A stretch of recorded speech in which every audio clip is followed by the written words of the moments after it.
Non è nemmeno partita la vendemmia sulle colline tra Conegliano e Valdobbiadene che già monta la polemica sul Prosecco per questo 2019, o meglio sull'utilizzo del termine Prosecco, che già due aziende, ma molte sarebbero già in procinto di seguirle, hanno deciso di togliere dalle loro etichette, lasciando solo l'indicazione del territorio di produzione. Perché altrimenti il nostro territorio andrebbe inglobato, diciamo, in quello che è il sistema purtroppo Prosecco, che è diventato più un affare di marketing, o comunque una cosa un po' di massa, e che va un po' a svalorizzare in questo senso l'area Prosecco in genere, insomma. E che non sia un caso isolato lo conferma anche uno dei sindaci al centro del territorio, oggi patrimonio UNESCO. C'è un malessere generale, un malessere anche legittimo se si vuole, perché ovviamente basti guardare e basti conoscere quella che è la realtà collinare rispetto alla realtà di pianura, e quindi ci si risponde quasi in automatico.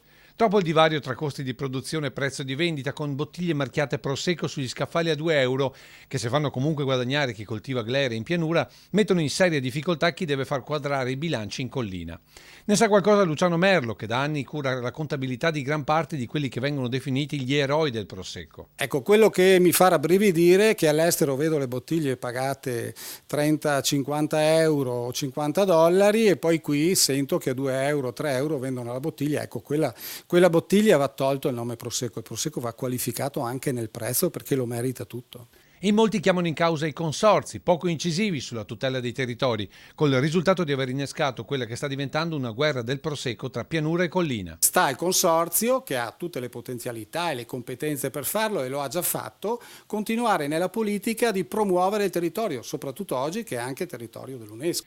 Per questo dagli amministratori parte la richiesta al governatore Zaia perché riprenda le file di un settore che rischia di sfilacciarsi con inevitabili e soprattutto negative ricadute economiche. Un coordinamento e che si vada uniti, perché questa è una decisione, è una scelta, è una problematica che sta uscendo adesso e che si sta affrontando, però ovviamente bisogna affrontarla assieme